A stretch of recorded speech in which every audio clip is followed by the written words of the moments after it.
अगर मुसलमान का सबसे बड़ा तीर्थ स्थल काबा है तो हाजियों से बड़ी संख्या में करबला में क्यों इकट्ठा होते हैं मुसलमान?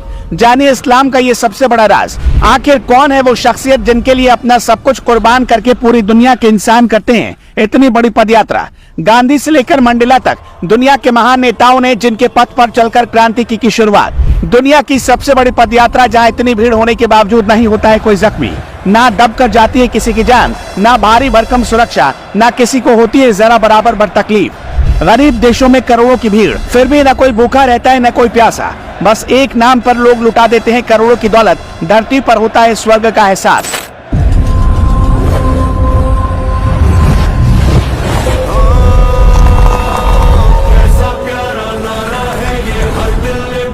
जी हाँ, बिल्कुल ठीक सुन रहे हैं आप। आज हम आपको इस रिपोर्ट में जो बताने वाले हैं उसको जानने के बाद आपके होश उड़ जाएंगे कि आखिर इतनी बड़ी संख्या में लोग इकट्ठा क्यों होते हैं, इसके पीछे का कारण क्या है। जहाँ पर इतनी बड़ी संख्या में मुसलमान इकट्ठा होते हैं, सिर्फ मुसलमान ही नहीं बल्कि हर धर्म के लोग यहाँ पर आकर पद यात्रा में शामिल होते हैं। इस बात को हम दावे के साथ कह रहे हैं। वजह बेहद साफ है, क्योंकि तमाम वीडियो सोशल मीडिया पर आए दिन वायरल हो रही है। जब से ये पद यात्रा शुरू हुई, इस पद यात्रा में हिंदू, मुस्लिम, सिख, ईसाई यानी सभी धर्म के लोग शामिल होते हैं। यहाँ मजहब धर्म की कोई दीवार नहीं है। जहाँ शामिल होने के लिए सिर्फ इंसानियत ही पहला परिचय पत्र है। 3 मिनट की पूरी स्टोरी अगर आप देखेंगे तो समझेंगे कि आखिर ये सब होता क्यों है, इसके पीछे की वजह क्या है, ये कब से शुरू हुआ, किसकी याद में हो रहा है। क्योंकि पूरी दुनिया को पता है कि मुसलमान का सबसे बड़ा धार्मिक स्थल काबा है, जहाँ पर हर साल हाजियों की संख्या बहुत होती है। लेकिन इस पद यात्रा में हाजियों के कई गुना ज्यादा संख्या इकट्ठा होती है।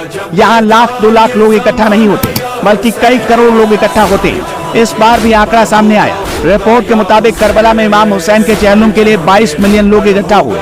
बता दें कि दुनिया भर के मुसलमानों के बीच अरबाइन तीर्थ यात्रा काफी अहमियत रखती है। इस तीर्थ यात्रा को दुनिया का सबसे बड़ा धार्मिक जमावड़ा कहा जाता है। हर साल अरबाइन तीर्थ यात्रा में हज यात्रा से भी ज्यादा मुसलमान हिस्सा लेते हैं। आंकड़ों के मुताबिक साल 2017 में अरबाइन तीर्थ यात्रा या करबला वॉक या करबला तीर्थ यात्रा में 2.5 करोड़ लोगों ने हिस्सा लिया था। ये तीर्थ यात्रा आशुरा के बाद 40 दिनों की शोक की अवधि के आखिर में इराक के करबला में आयोजित किया जाता है। ये तीर्थ यात्रा 61 हिजरी यानी साल 680 में पैगंबर मोहम्मद के पोते और तीसरे शिया मुस्लिम इमाम हुसैन इब्न अली की शहादत में याद की जाती है। माना जाता है कि हुसैन इब्न अली सभी सांस्कृतिक सीमाओं से परे, उन्हें हर तरह की आजादी, करुणा और सामाजिक न्याय का प्रतीक माना जाता है। इमाम हुसैन ने दुनिया के सामने सामाजिक न्याय की ऐसी मिसाल पेश की। महात्मा गांधी से लेकर नेल्सन मंडेला तक महान नेताओं ने इमाम हुसैन के रास्ते पर चलकर क्रांति की शुरुआत की। ये नेता अब दुनिया में तो नहीं रहे, लेकिन महात्मा गांधी के पोते तुषार गांधी और मंडेला के पोते नबाडा मंडेला अब भी इमाम हुसैन के दरबार में हाजिरी लगाते हैं। तीर्थ यात्री अरबाइन या शहादत के 40वें दिन की आशा करते हुए पैदल करबला की ओर चल पड़ते हैं, जहाँ हुसैन और उनके साथियों को उन्हीं लोगों ने धोखा दे दिया था जिन्होंने उन्हें इराक के कुफा में आमंत्रित किया था।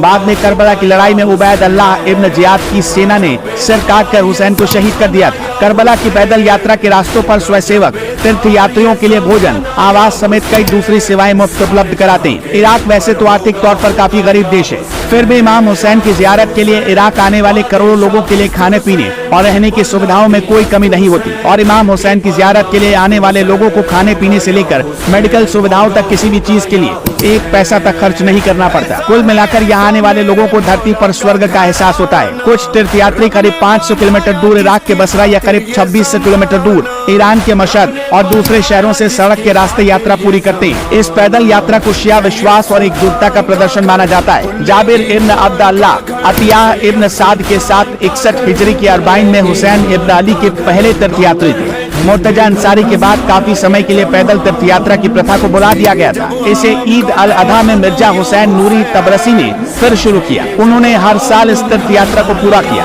आखिरी बार 1319 हिजरी में उन्होंने करबला की पद यात्रा की थी। सद्दाम के समय में इस तीर्थ यात्रा पर प्रतिबंध लगा दिया गया था, फिर भी कुछ विद्वानों और मार्जा ने अरबाइन को जारी रखा। हालांकि इस दौरान बहुत कम संख्या में लोग इसे गुप्त रूप से करते थे। सद्दाम के 2003 में तख्ता पलट के बाद इसे फिर शुरू किया गया। तीर्थ यात्रा के 20 दिनों के लिए पूरे इराक में शिया शहर, कस्बे और गांव खाली हो जाते हैं। दरअसल इस दौरान शिया मुस्लिम संगठित तरीके से तीर्थ यात्रा पर निकलते हैं। साल 2014 तक दुनिया के 40 देशों के 1.9 करोड़ से ज्यादा लोगों ने इस पैदल तीर्थ यात्रा में हिस्सा लिया, जिससे ये दुनिया का दूसरा सबसे बड़ा धार्मिक जमावड़ा बन गया।